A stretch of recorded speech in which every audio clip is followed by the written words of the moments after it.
Hello मेरे प्यारे बच्चों, कैसे आप सभी। उम्मीद करता हूं स्वस्थ होंगे, मस्त होंगे, जबरदस्त होंगे।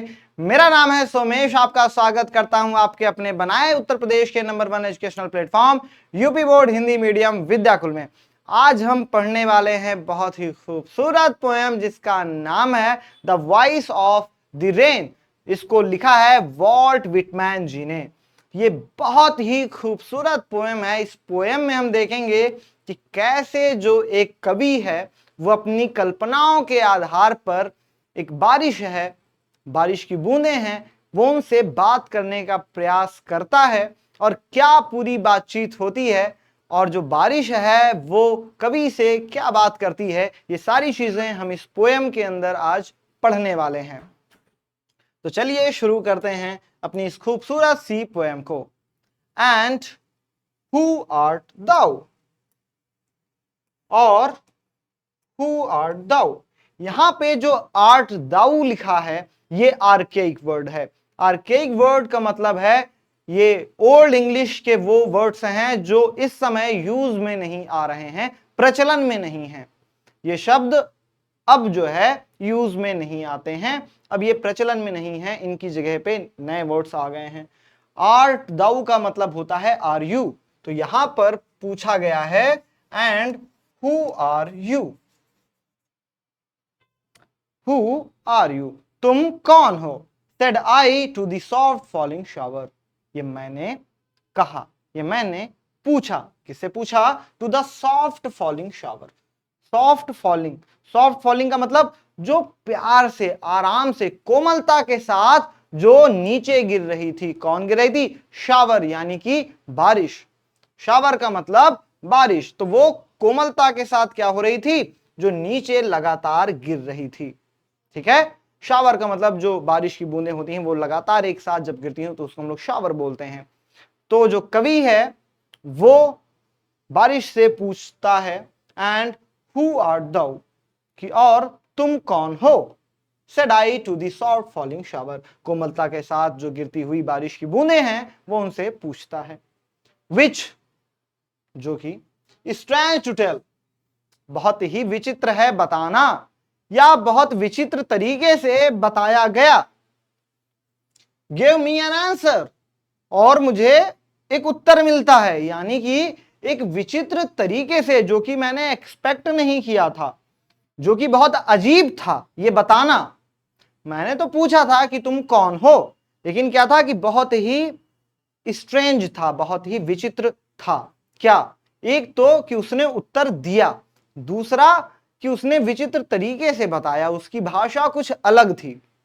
विच स्ट्रेंज टू टेल, कि बहुत विचित्र तरीके से जो कि बताया गया।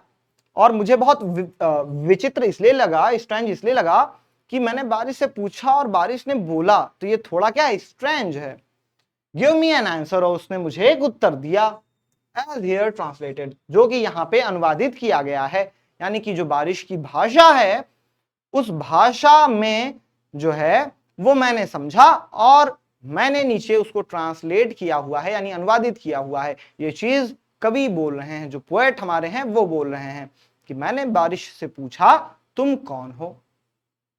और बारिश ने बहुत ही क्या है विचित्र तरीके से बताया, या बारिश ने जो बताया वो बहुत विचित्र था। क्यों? क्योंकि बारिश ने मुझे उत्तर दिया।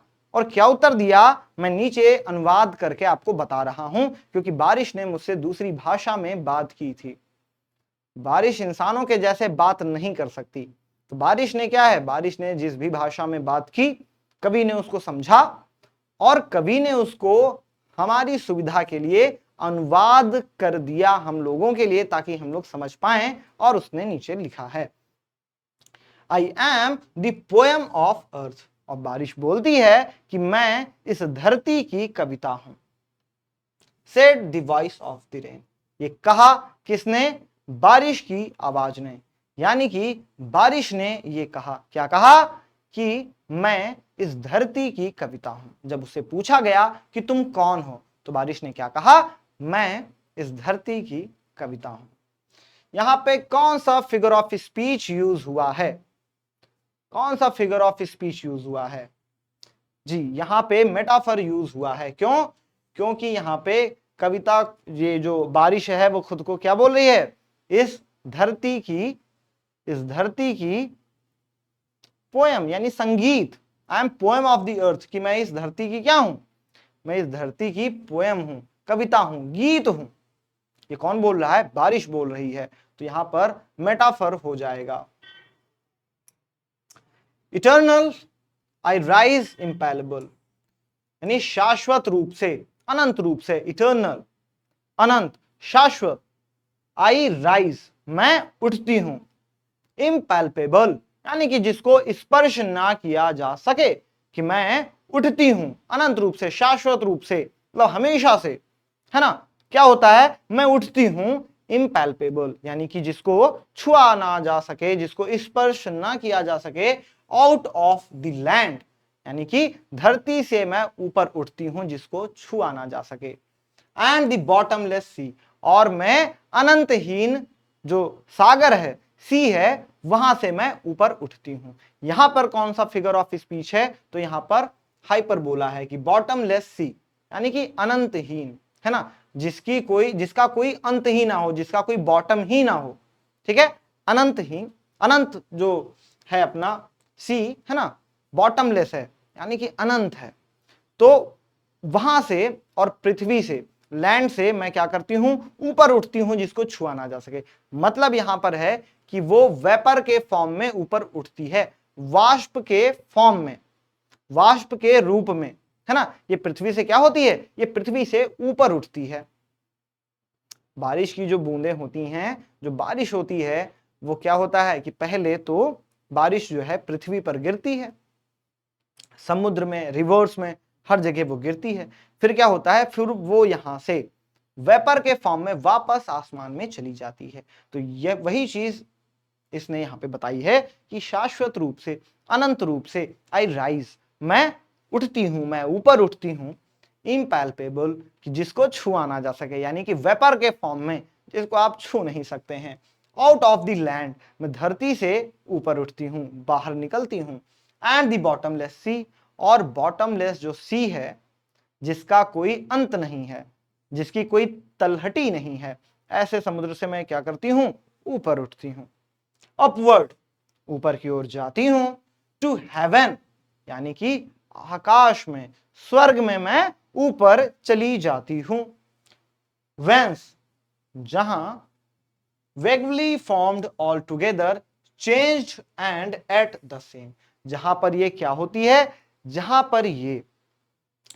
पर ये फॉर्म्ड होती है, यानी कि जहां पर ये आकार लेती है, जहां पर ये आकार लेती है एक साथ, कैसे, वेगवली।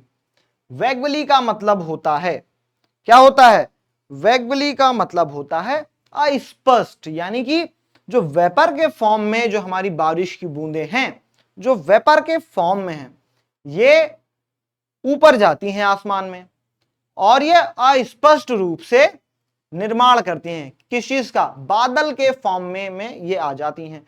तो कई बादल आपको गोल दिखेंगे, कई चौकोर दिखेंगे, है ना, उनका कोई फिक्स शेप नहीं होता। तो ये क्या करते हैं, ये अस्पष्ट रूप से ये अपना आकार बना लेते हैं, यानी कि बादल के फॉर्म में ये बन जाते हैं। तो ये अस्पष्ट रूप से क्या करते हैं, खुद का निर्माण करते हैं। फॉर्म्ड का मतलब होता है आकृति बना लेते हैं, शेप बना लेते हैं, ऑल टुगेदर एक साथ, चेंज्ड और ये एक साथ बदल जाते हैं, यानी कि वेपर के फॉर्म में गए और आसमान में ऊपर ये क्या करते किए, बादल के फॉर्म में अलग अलग जगह जो है ये बन गए।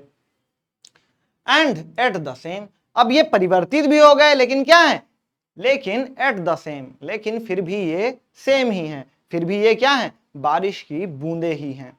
ये बारिश की बूंद खुद के बारे में बता रही है, ये बारिश की बूंदें खुद के बारे में ही बता रही है कि कैसे मैं समुद्र से, कैसे मैं इस पृथ्वी से ऊपर उठती हूं वेपर के फॉर्म में, जिसको स्पर्श ना किया जा सके, और फिर जब मैं ऊपर पहुंचती हूं हेवन में, स्वर्ग में या आसमान में, वहां क्या होता है, वहां पर ये अस्पष्ट रूप से ये निर्माण करते हैं खुद का, यानी खुद ये बनते हैं, ये अपना शेप लेते हैं, ये अपनी आकृति बनाते हैं, यानी कि बादल के फॉर्म में ये बनते हैं अलग अलग, और ये बदल जाते हैं। क्यों? क्योंकि पहले वेपर थे, अब ये बादल के फॉर्म में बन गए।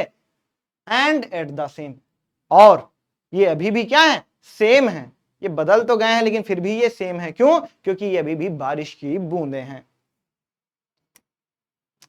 तो ये आपकी वर्ड मीनिंग है। I descend to lave the drops, यानी कि आई डिसेंड यानी कि नीचे की ओर आना या गिरना। अब ये बताती हैं कि मैं नीचे की ओर आती हूं या मैं नीचे की ओर गिरती हूं। टू लैव यानी कि वॉश करने के लिए, धोने के लिए। क्या धोने के लिए? दी ड्रॉप्स, यानी कि जो सूखा है, जो सूखा है उसको धोने के लिए मैं आती हूं। एटोमीज, जो छोटे छोटे कण होते हैं, एटोमीज है ना, बहुत जो सूक्ष्म कण होते हैं, उनको साफ करने के लिए, उनको धोने के लिए मैं नीचे आती हूं। Dust layers of the globe, और जो ग्लोब है यानी कि ये जो पृथ्वी है, ये जो पृथ्वी है उसमें जो 10 लेयर्स हैं, यानी धूल के जो कण हैं, जिसने पृथ्वी को चारों तरफ से क्या कर लिया है? घेर रखा है। मैं उस पृथ्वी के धूल के कण को, मैं इस पृथ्वी के जो सूक्ष्म कण हैं उनको, और मैं ये जो सूखा है उसको धुलने के लिए क्या करती हूं? ऊपर से नीचे आती हूं या ऊपर से मैं नीचे गिरती हूं। And all that in them, और इन सभी में, विदाउट मी, मेरे बिना, और ये सभी है ना मेरे बिना, वर सीड्स ओनली, केवल और केवल बीज हैं। लेटेंट, निष्क्रिय, अनबॉर्न, जिनका भी जन्म ना हुआ हो। ऐसे बीज हैं जो कि निष्क्रिय हैं, जिनका भी जन्म नहीं हुआ है। यानी कि मेरे बिना, यानी कि बारिश के बिना ये जो पृथ्वी है, और पृथ्वी पे जितनी भी सारी चीजें हैं, है ना, जो हमारे पेड़ पौधे हैं, अनाज है, फल है, फूल है, और उनके जो बीज हैं, तो अगर सूखा पड़ गया, अगर सूखा है, बिना बारिश के क्या होगा? कि जो सारी चीजें हैं वो सूख जाएंगी। और जब बारिश होती है तो ये जो बीज होते हैं, है ना, जो कि निष्क्रिय पड़े रहते हैं, जो कि जिनका भी जन्म नहीं होता है, लेकिन जब बारिश नीचे गिरती है तो क्या होता है?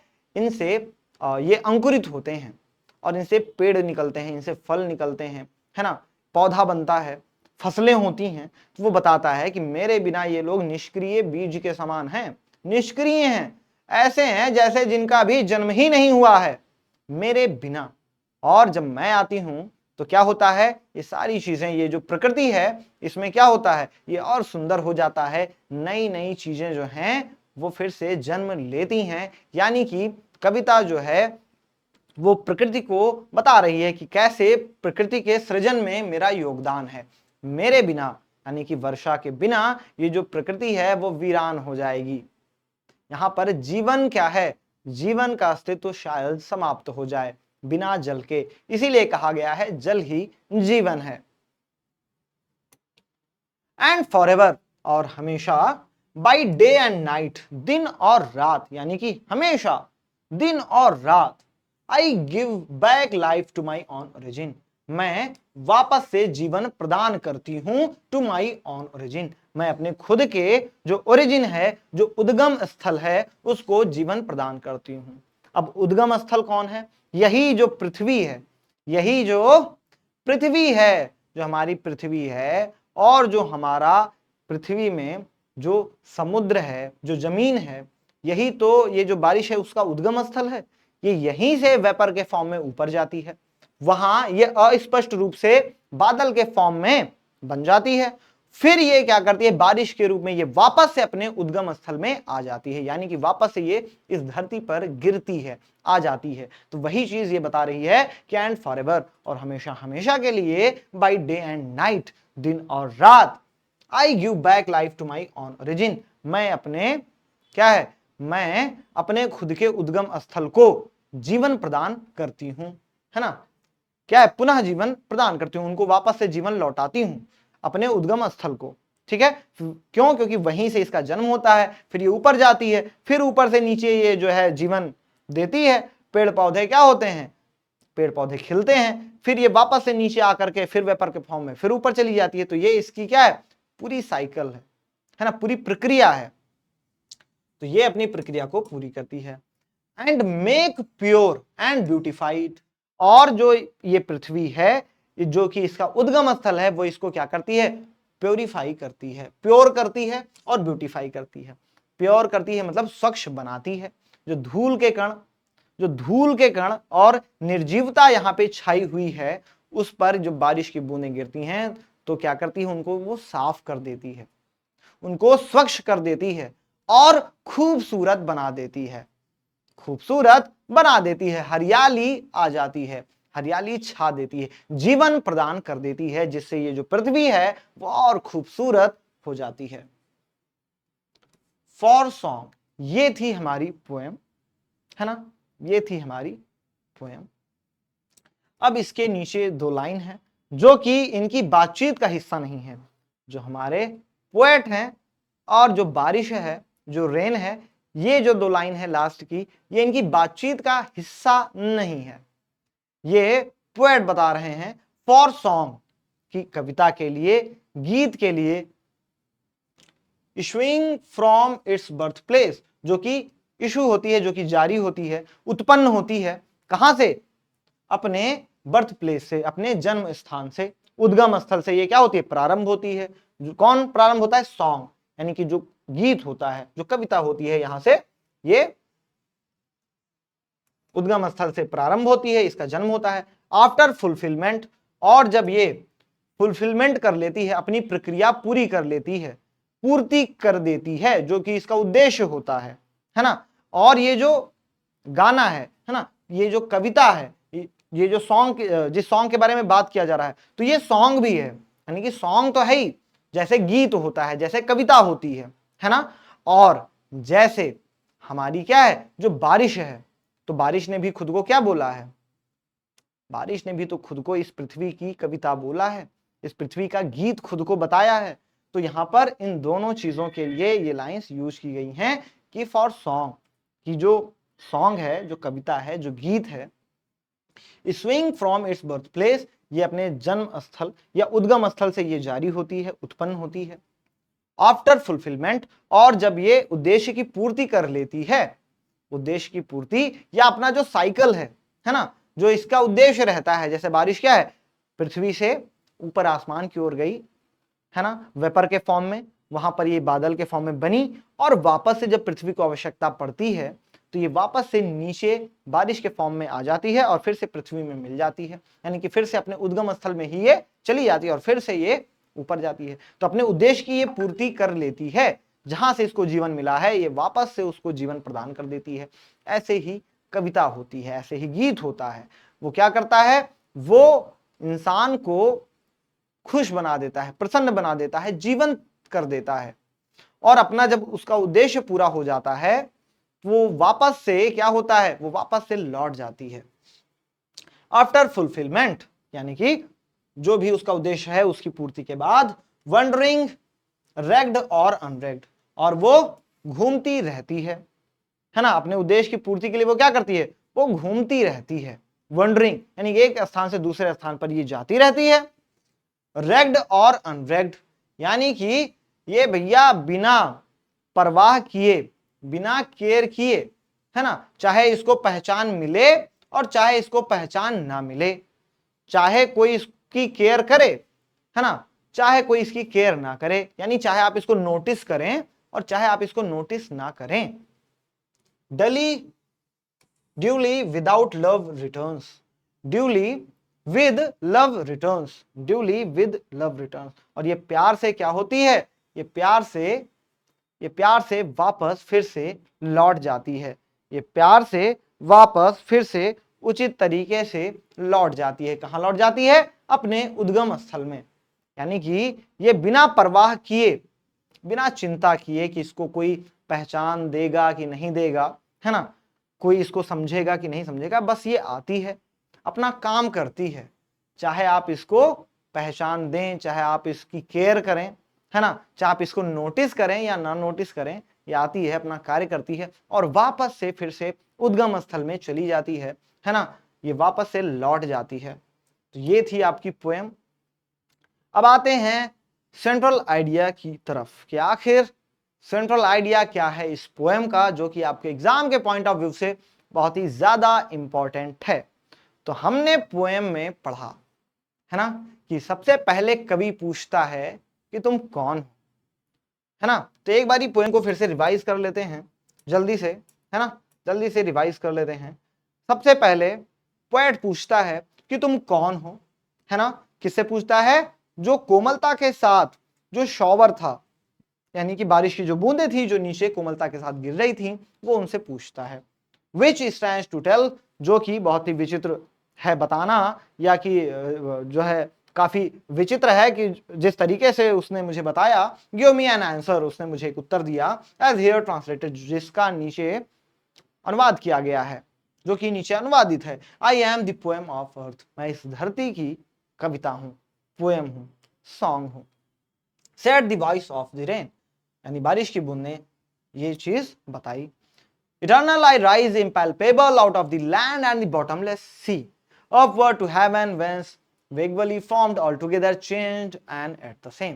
कि ये बताती है कि कैसे मैं पृथ्वी से, जमीन से, समुद्र से कैसे मैं ऊपर उठती हूं वेपर के फॉर्म में, जहां मुझे क्या है, छुआ नहीं जा सकता है, जहां मुझे छू नहीं सकते हैं, और मैं ऊपर हेवन में चली जाती हूं, आसमान में चली जाती हूं, स्वर्ग में चली जाती हूं, जहां पर क्या है, अस्पष्ट रूप से अपना आकार ले लेती हूं, अलग अलग, ठीक है, अलग अलग आकार ले लेती हूं, लेकिन फिर भी क्या है, मैं वही हूं, मैं वही बारिश की बूंदें हूं।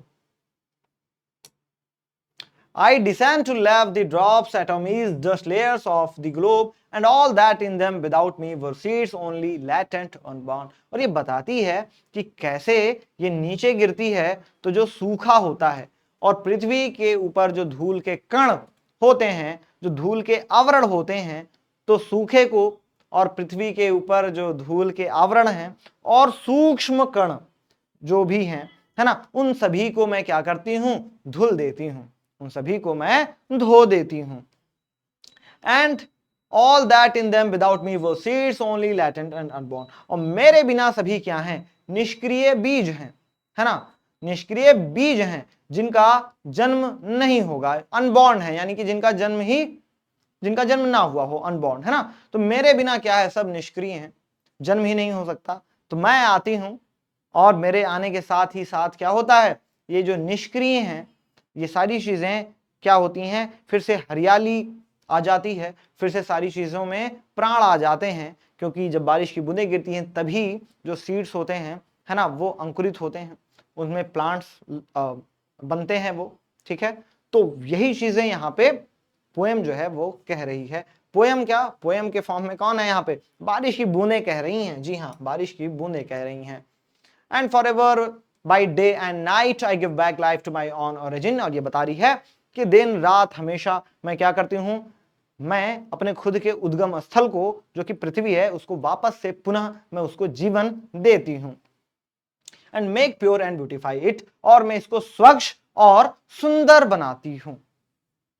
For song issuing from its birthplace after fulfillment, wandering ragged or unragged, duly with love returns। और ये क्या करती है, और ये अपने उद्देश्य की पूर्ति करती है, फिर ये वापस लौट जाती है, चाहे आप इसको क्या है, चाहे आप इसको रिकॉग्नाइज करें, चाहे आप इसको रिकॉग्नाइज ना करें, चाहे आप इसको नोटिस करें, चाहे ये अननोटिस्ड ही रह जाए, ये इसकी परवाह नहीं करती है, और ये अपने उद्देश्य की पूर्ति करती है और वापस से चली जाती है। Central idea of the poem, the poem the voice of the rain bye Walt Whitman signifies the eternal role that the rain plays in nurturing, quenching and purifying the various elements of earth। ये जो poem है the voice of the rain, जो कि Walt Whitman जी ने लिखा है, ये क्या है, ये प्रतीक है, ये सिग्निफाइज करती है ना, ये प्रकट करती है कि किस प्रकार जो बारिश होती है वो धरती के विभिन्न तत्वों को, है ना, जो धरती के विभिन्न एलिमेंट्स हैं, यानी कि धरती के विभिन्न तत्व हैं, है ना, उनका जो पोषण है और जो वो शीतलता प्रदान करती है और इसको स्वच्छ करती है, प्योरीफाई करती है ना, इसको स्वच्छ करती है, प्योरीफाई करती है। तो इसके भूमिका के बारे में बताता है कि कैसे जो बारिश की बूंदें होती हैं ये पृथ्वी के विभिन्न तत्वों के पोषण में, कैसे पोषण में शीतलता प्रदान करती है और इनका शुद्धिकरण करती है। ठीक है जी, तो ये हमारा सेंट्रल आइडिया है। The rain returns the favor to its place of origin from where it rises unseen from depth of the water and from the land। और जो रेन है ये क्या करती है, ये जो फेवर इसको मिला है यानी कि जो लाभ इसको मिला है ना, वो इसको वापस कर देती है। यानी कि इसको क्या लाभ मिला था कि इसको जो इसके उद्गम स्थल से जहां इसका जन्म हुआ, तो उसका जन्म हुआ इस उद्गम स्थल से, इस पृथ्वी से, तो ये उस फेवर को, इस लाभ को वापस कर देती है, वापस से पुनः धरती को जीवन प्रदान करके ये क्या करती है, ये जो इसको लाभ मिला रहता है उसको ये वापस कर देती है। Where it rises unseen from the depth of the water and from the land, जहां ये पृथ्वी, जहां इसका जन्म होता है, जहां से ये बिना देखे हुए, है ना, बिना दिखे हुए पृथ्वी के, ये पानी के नीचे रहती है और धरती पे रहती है और यहां से ये ऊपर उठ करके अपना नया आकार बनाती है। तो ये क्या करती है, वापस से पृथ्वी को अब जो है जीवन वापस कर देती है। यानी कि पानी के फॉर्म में ये फिर से जहां से इसका जन्म होता है ये उसको वर्षा के रूप में आती है और पृथ्वी को जीवन प्रदान कर देती है। The rain itself is explaining to the reader about its origin। और जो रेन है वो खुद ही रीडर्स को यानी पाठक को बताती है कि कैसे इसका ओरिजिन हुआ, कैसे इसका उद्गम होता है, कैसे ये वो करती है, काम करती है। एंड इट्स साइक्लिक मूवमेंट, और इसकी जो चक्रीय प्रक्रिया है ना, उसके बारे में बताती है कि कैसे ये जो है पहले पृथ्वी पे रहती है, समुद्र में रहती है, फिर वेपर के फॉर्म में ये ऊपर जाती है। ठीक है, उसका वहां पे संघनन होता है, वहां पर वो बादल के फॉर्म में बनती है और फिर वो नीचे रेन के द्वारा वो वापस से बारिश के फॉर्म में आ जाती है। A comparison has also been drawn between rain and music. तो एक कंपैरिजन भी इसमें होता है रेन और म्यूजिक के बीच में। Both of them make the world more lively and return to their place of origin after fulfilling their purpose. और दोनों क्या है, इस दुनिया को और जीवंत बना देते हैं, जीवन प्रदान कर देते हैं और अपने उद्देश्य की पूर्ति के बाद वापस से अपने उद्गम स्थल की ओर चले जाते हैं। तो ये था हमारा सेंट्रल आइडिया। अब हम आएंगे एक्सट्रैक्ट बेस्ड क्वेश्चन की ओर, जो कि एग्जाम के पॉइंट ऑफ व्यू से बहुत ही ज्यादा इंपॉर्टेंट है। और एक्सट्रैक्ट बेस्ड क्वेश्चन में स्टैंजा दिया रहता है और उससे रिलेटेड क्वेश्चंस पूछे जाते हैं। तो फर्स्ट स्टैंजा आपका है, and who art thou said I to the soft falling shower which stands to tell give me an answer as here translated I am the poem of earth said the voice of the rain। who is I in the first line? इस first line में I कौन है? I in the first line refers to the poet। तो जो I है first line में वो poet को रेफर कर रहा है। क्यों? क्योंकि यहां पे जो फर्स्ट लाइन है said I to the soft falling shower, तो मैंने पूछा, मैंने कहा किससे? कोमलता के साथ गिरती हुई बारिश की बूंदों से। तो यहां पर मैं कौन था? यहां पे मैं कवि था, पोएट था। What does the rain call itself? Rain खुद को क्या कहती है और क्यों कहती है? The rain calls itself the poem of earth। ये खुद को इस धरती की कविता कहती है। Like a poem or song, जैसे कि एक कविता या एक गीत होता है। It travels back to its source। ये अपने सोर्स की ओर, स्रोत की ओर क्या होती है? ये वापस चली जाती है। जहां से इसका उद्गम होता है, जहां से इसका जन्म होता है, ये वहां वापस पुनः अपने उद्देश्य की पूर्ति के बाद वापस से ये अपने उद्गम स्थल में मिल जाती है। Why does the poet say as here translated? Poet ने क्यों कहा कि ये नीचे अनुवादित है? The poet had to comprehend the patterning sound of the rain and translate it for the readers into words।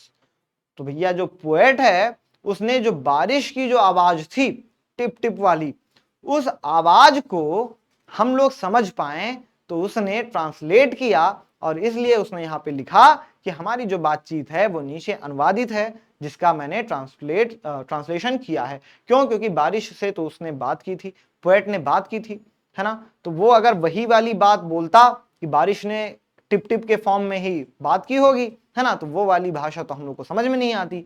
तो जो पोएट हैं उन्होंने उसको हम लोगों की भाषा में कन्वर्ट कर दिया।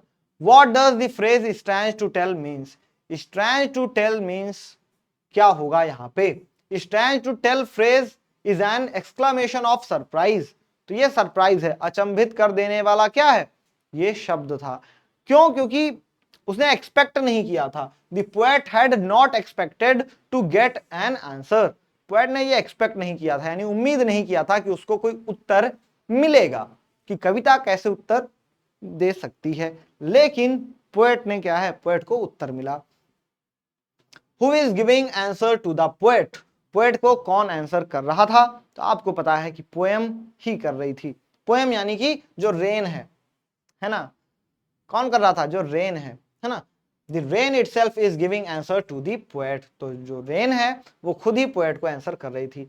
Find out a word from the extract which is synonym of malleable. Malleable का आपको क्या बताना है? सिनोनिम बताना है, यानी समानार्थी शब्द बताना है। तो इसका समानार्थी शब्द है soft. Soft is the synonym of malleable. Eternal I rise impalpable out of the land and the bottomless sea, upward to heaven, whence vaguely formed, altogether changed and at the same. अब इस stanza से आपको बताना है what does the use of word eternal indicate here. The use of word eternal, है ना, इसका क्या मतलब है? ये वर्ड यहां पर क्या प्रदर्शित कर रहा है?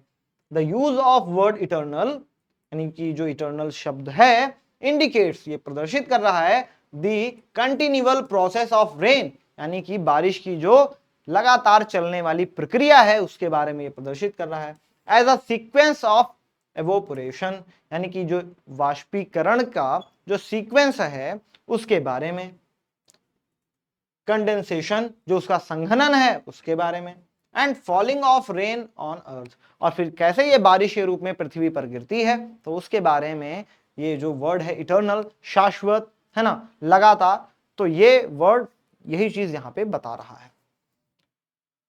From where does I rise and where does it go, यानी कि ये जो आई है ना, ये कहां से उत्पन्न होता है और कहां चला जाता है। The rain rises in the form of vapour out of the land and the sea and goes to the sky, यानी कि जो रेन है ये क्या होती है? ये पृथ्वी से उत्पन्न होती है और फिर ये वेपर के फॉर्म में आसमान में चली जाती है और वापस से फिर से पृथ्वी पर गिर जाती है, या आप बोल सकते हैं आसमान में चली जाती है ना। तो ये पूरी क्या हो गई? एक प्रक्रिया हो गई। Who is speaking in this line, तो कौन स्पीक कर रहा है, कौन बोल रहा है इन लाइंस में? तो जो रेन है, जो बारिश है, वही बोल रही है। तो ये आपका आंसर हो गया। कौन बोल रहा है? बारिश बोल रही है, यही आपका आंसर हो गया। एक्सप्लेन एट द सेम, तो आपको एक्सप्लेन करना है, बताना है एट द सेम, कि फिर भी क्या है? फिर भी समान है। तो ये कब बताती है? कि क्या है कि जब मैं बादल के फॉर्म में बन जाती हूँ, है ना, बादल के फॉर्म में बन जाती हूँ, अलग अलग रूप हो जाते हैं, अलग अलग रूप हो जाते हैं, मतलब अस्पष्ट रूप से मैं अलग अलग आकृतियों में बन जाती हूँ, बादल के शेप में, बादल के फॉर्म में, ठीक है, क्लाउड्स के फॉर्म में, है ना। लेकिन एट द सेम, लेकिन फिर भी मैं क्या हूं? बारिश की बूंद ही हूं। The rain says that it rises to the sky in the form of vapour, ये वेपर के फॉर्म में, वाष्प के फॉर्म में ये क्या होती है? ये उत्पन्न होती है, ये उठती है। There the vapour form clouds, और यहाँ पे जो वेपर होते हैं, जो वाष्प होते हैं, वो बादल बना लेते हैं। ऑफ डिफरेंट साइजेस, विभिन्न विभिन्न आकार में, अलग अलग आकार में। Hence the rain takes many forms, और ऐसे जो रेन होती है वो क्या होती है? वो अलग अलग आकार ले लेती है। बट अल्टीमेटली, लेकिन अंततः, they all are form of water और rain and thus all are the same, लेकिन अंततः क्या? कि सभी पानी से ही बने हैं या बारिश से ही बने हैं, तो वो सब क्या हैं? भले ही उनके शेप अलग अलग हों, भले ही उनके साइज अलग अलग हों, है ना, चाहे उनकी आकृति भिन्न हो, चाहे उनके आकार भिन्न हो, लेकिन वो बने तो बारिश से हैं, वो बने तो पानी से ही हैं, तो वो अंततः क्या है? वो एक ही हुए। तो इसीलिए यहां पे कहा गया है at the same. Name the poem and the poet, तो पोएम का नाम क्या है The title of the poem is The Voice of the Rain. The poet's name is Walt Whitman. I descend to lap the drops, atomies, dust layers of the globe, and all that in them without me were seeds only, latent, unborn. अब ये वाला जो stanza है इसके question answers आपको करने हैं, ठीक है जी. The rain descent on with what purpose does the rain descend from the sky? किस पर्पस के साथ, किस उद्देश्य के साथ ये जो बारिश है ये नीचे गिरती है, आसमान से नीचे गिरती है, कौन से उद्देश्य के साथ? The rain descends on earth to wash and give life to the drops, affected areas and plants. तो ये इसलिए नीचे उतरती है ताकि ये जो पृथ्वी है ना, तो पृथ्वी क्या है? पृथ्वी धूल के कण से भर गई है, ठीक है. तो धूल के कण से पृथ्वी हमारी क्या हो गई है? धूल के कण से हमारी पृथ्वी भर गई है ना. धूल के कण से हमारी पृथ्वी भर गई है तो उसको दिक्कत ना हो, और वहां पर जो बाकी हैं है ना, जो बाकी सारी चीजें हैं, जो एरियाज हैं, जो क्षेत्र हैं, जो प्लांट्स हैं, जो पेड़ पौधे हैं, उनको जीवन प्रदान करने के लिए, उनको धोने के लिए ये क्या होती है? उनको धोने के लिए ये नीचे आती है ना जी. तो ये हो गया आपका आंसर. तो इसमें कोई कंफ्यूजन आपको नहीं होनी चाहिए, ठीक है जी. चलिए, what are latent and unborn and why? कि कौन सी चीजें हैं जो निष्क्रिय हैं और जिनका भी जन्म नहीं हुआ है, जो अनबॉर्न है, और क्यों? The seeds on the land, है ना, जो बीज जो पृथ्वी पर हैं, lying latent or dormant due to non availability of water और रेन. तो वो इसीलिए अनबॉर्न है क्योंकि वो क्या है, अभी उनको बारिश या पानी उनको नहीं मिल पाया है. तो वो धरती पे जो बीज हैं इसीलिए वो क्या है? इसीलिए वो भाई साहब लेटेंट हैं और इसीलिए वो अनबॉर्न हैं. Who washes the dust of globe away? कौन जो है इस ग्लोब को, इस पृथ्वी को धुल रहा है? तो कौन धुल रहा है? रेन, यानी कि बारिश जो है वो धुल रही है. Who does me refer to in the extract? यहां पर मी किसको रेफर किया गया है? मी किसको रेफर किया गया है इस एक्सट्रैक्ट में, है ना? मी किसको रेफर किया गया है? The rain is me refer in the extract. तो यहाँ पे जो रेन है उसी को मी कहा गया है. कैसे? कैसे देख लेंगे, है ना. And all that in them without me, without me. तो ये रेन ने खुद के लिए कहा है. जी हाँ, रेन ने खुद के लिए कहा है. Find out a word from the extract which is synonym of dormant. Dormant का सिनोनिम आपको बताना है लेटेंट, है ना. लेटेंट, निष्क्रिय, है ना. ये क्या है? ये डोरमेंट का सिनोनिम है, यानी कि समानार्थी शब्द है. And for ever by day and night I give back life to my own origin and make pure and beautify it for song issuing from its birth place after fulfilment wandering ragged और unragged duly with love returns. अब इसके questions आपको करने हैं. In what way does the rain helps its place of origin? ये अपने उद्गम स्थल को किस तरह से मदद करती है, किस तरह से सहायता करती है? The rain helps its own origin that is earth by providing water to the drought stricken areas and washing away impurities from it. तो जो बारिश है वो अपने उद्गम स्थल जो कि अर्थ है, पृथ्वी है, इसको क्या करती है? इसको जल उपलब्ध करवाती है टू दी ड्राफ्ट, जो सूखाग्रस्त क्षेत्र है. ड्राफ्ट स्ट्राइकन एरियाज, यानी कि स्ट्राइकन का मतलब होता है ग्रस्त. तो जो सूखाग्रस्त क्षेत्र है उसको ये बारिश मुहैया कराती है. And washing away impurities from it, और जो पृथ्वी पर जो इम्प्योरिटीज हैं, जो गंदगी है, जो धूल के कण हैं, उसको हटा देती है. इस प्रकार वो पृथ्वी की सहायता करती है, अपने उद्गम स्थल की ये सहायता करती है. How does rain help the earth in making it pure and beautiful? कैसे रेन जो है वो हेल्प करती है पृथ्वी को खूबसूरत और स्वच्छ बनाने के लिए? The rain helps the earth by washing away all the dirt, germinate new seeds which were lying latent and reviving the plants. तो जो पृथ्वी होती है वो क्या करती है? पृथ्वी नहीं, जो बारिश होती है वो पृथ्वी को साफ कर देती है, धुल देती है, और जो निष्क्रिय पड़े हुए जो बीज होते हैं उसमें प्राण डाल देती है, ठीक है, नया जीवन प्रदान करती है। इस प्रकार जो पेड़ पौधे होते हैं उनमें नया जीवन आ जाता है ना, और जो हमारी पृथ्वी होती है वो स्वच्छ भी हो जाती है और खूबसूरत भी हो जाती है। What is the importance of the word forever? forever शब्द की क्या महत्वता है? Use of the word forever again points out the everlasting feature of natural elements which are crucial for human survival. यानी कि यहाँ पे जो फॉरएवर है यानी कि अनंत के लिए, हमेशा हमेशा के लिए, ये यहाँ पर बताता है कि ये क्या है, एवरलास्टिंग फीचर है, कभी ना खत्म होने वाला ये फीचर है ना, कभी ना खत्म होने वाली ये विशेषता है कि नेचुरल एलिमेंट्स की, यानी कि जो प्राकृतिक तत्व हैं उनकी ये विशेषता है। विच आर क्रूशियल, जो कि बहुत ही ज्यादा आवश्यक हैं, जरूरी हैं, फॉर ह्यूमन सर्वाइवल, मानव सभ्यता के लिए, मानव जीवन के लिए, मानव को जीवन जीने के लिए ये सारी चीजें क्या हैं, बहुत क्रूशियल हैं, बहुत जरूरी हैं। तो इसीलिए यहाँ पे फॉर एवर का यूज किया गया है। What is the similarity between a song and the rain?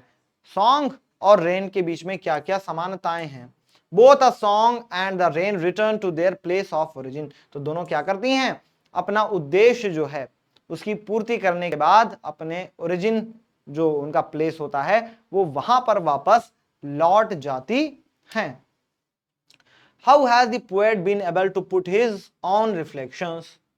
तो भैया ये जो पोएट हैं, है ना, ये कैसे इन्होंने खुद के रिफ्लेक्शंस इस पोएम में रखे हैं। The poet departs from conversing with the rain, puts his own observations in parenthesis और ब्रैकेट्स। तो उसने जो खुद के विचार हैं उसको क्या है, ब्रैकेट्स में उसने लिखे हैं लास्ट में। For what purpose has the phrase ragged और unragged been used by the poet? किस उद्देश्य के लिए रेग्ड और अनरेग्ड जो है ये फ्रेज यूज किया गया है? The poet has used this phrase to indicate, इस बात को प्रदर्शित करने के लिए कवि ने इस फ्रेज को यहां पर यूज किया है, दैट रेन और अ सॉन्ग, कि चाहे बारिश हो या फिर कोई कविता हो, कोई गीत हो, keep completing their life cycle, वो अपना जीवन चक्र है या जीवन का जो उद्देश्य है वो उसकी पूर्ति करते रहते हैं, इररेस्पेक्टिव ऑफ बीइंग नोटिस्ड और अप्रिशिएटेड, है ना, मतलब इस बात की परवाह किए बिना कि कोई उनकी ओर ध्यान दे रहा है कि नहीं दे रहा है, कोई उनकी परवाह कर रहा है कि नहीं परवाह कर रहा है। तो इसलिए यहाँ पर ये फ्रेज यूज किया गया है। Thank you very much. उम्मीद करता हूं कि ये poem the voice of rain आपको पसंद आई होगी। यहाँ पर बारिश जो है वो बात कर रही है। सो गाइस, मिलते हैं आपसे अगली क्लास में। Thank you very much. इस चैनल को लाइक करना, सब्सक्राइब करना और शेयर करना मत भूलिएगा। मिलते हैं आपसे। जय हिंद, जय भारत।